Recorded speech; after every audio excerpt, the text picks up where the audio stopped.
اب یہ جب جنگ کی بات آئی تو یہ چھوڑ کے چلا آیا.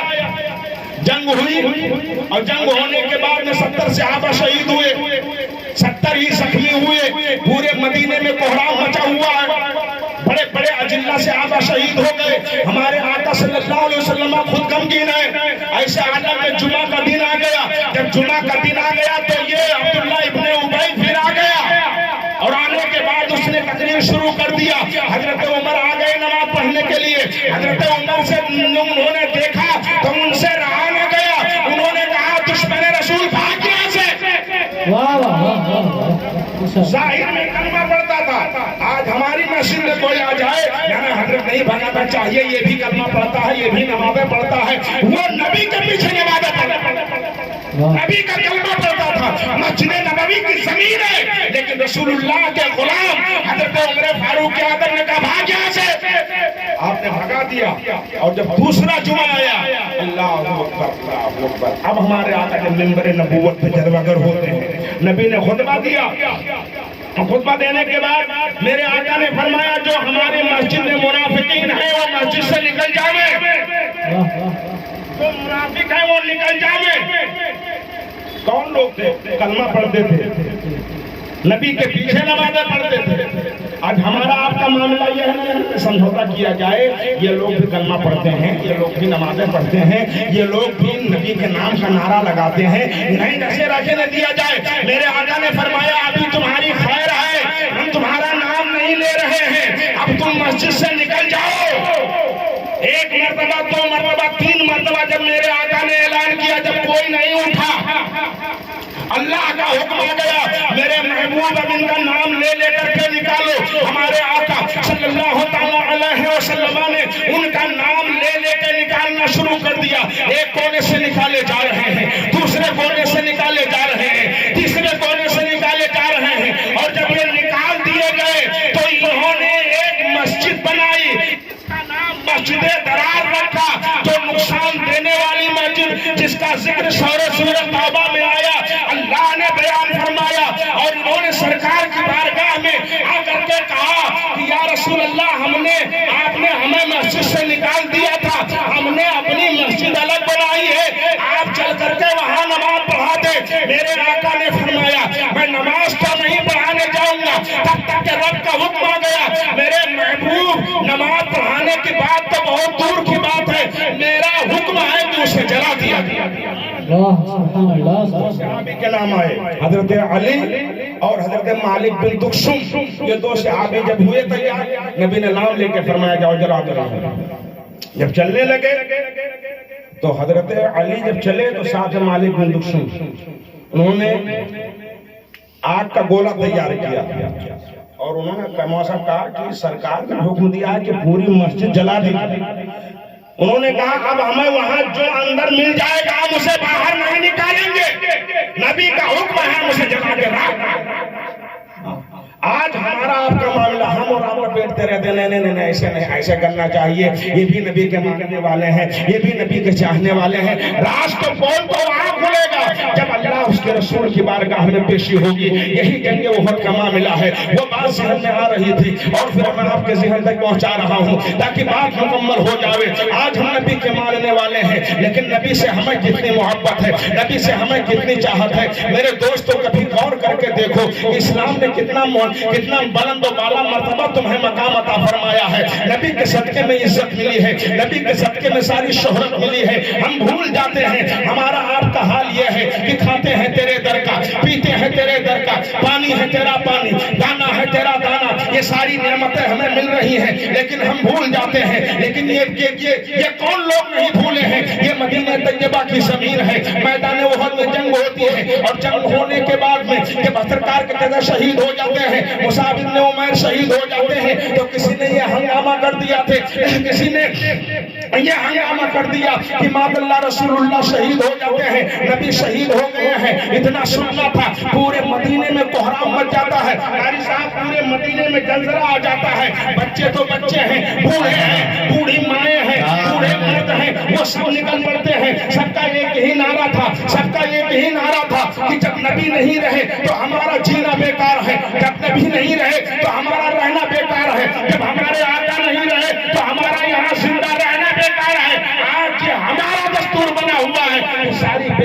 بھی ہم کرتے ہیں پھر بھی ہم زندہ ہیں. ہم پر اللہ کا عذاب نہیں آ رہا ہے.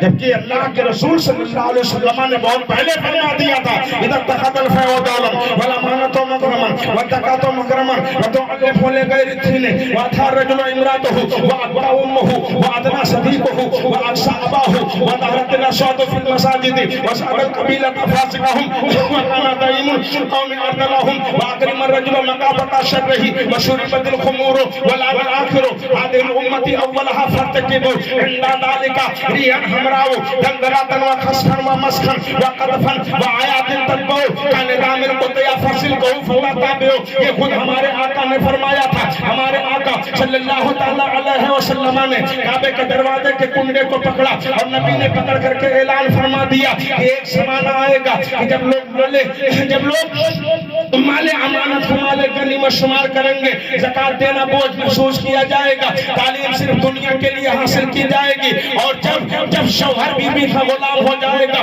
وہ ابا امہ ماں کا نافرمان ہو جائے گا, وہ ادنا صدیقہ ایرے گہرے کو قریب بلائے گا, وہ اقصی اباہ اپنے باپ کو اپنے سے دور کر دے گا, وہ جہرت الصوت فی المساجد اور جب مسجدیں پنچایت گھر بنا دی جائیں گی, وہ اکرم الرجل مکافۃ شرہ اور جب بڑے آدمی کی تعظیم بڑے آدمی کی عزت اس سے ڈر کر کے کی جائے گی, نہ کہ اسے واقعی قابل تعظیم سمجھ کر کے.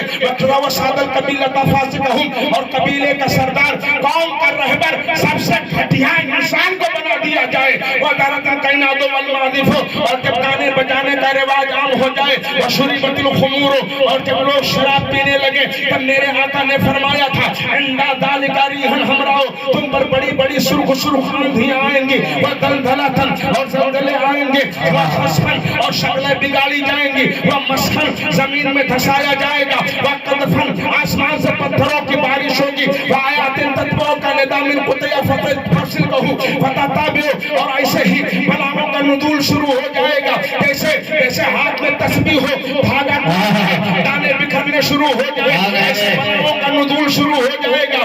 آج سارے گناہ ہم کر رہے ہیں, کون ایسا گناہ نہیں ہے جو ہمارے قوم میں نہ پایا جا رہا ہو, ہمارے قوم کے نوجوانوں میں کون سی ایسی برائی نہیں پائی جا رہی ہے. شراب, اگر شراب کی بات آتی ہے تو قوم مسلم پی رہا ہے, جوئے کی بات آتی ہے قوم مسلم میں نام آ رہا ہے, اگر سود خوری کی بات آئے تو مسلمانوں کا نام آ رہا ہے, چوری کی بات آئے تو مسلمانوں کا نام آ رہا ہے, ساری برائی کی بات آئے حرام خوری کی بات آئے تو مسلمانوں کا نام آ رہا ہے, ساری بربادی آخر یہ ہوا کیسے, آخر یہ معاملہ کیسے ہوا. تو ڈاکٹر اقبال نے کہا تھا کیسے قرآن, اگر ہم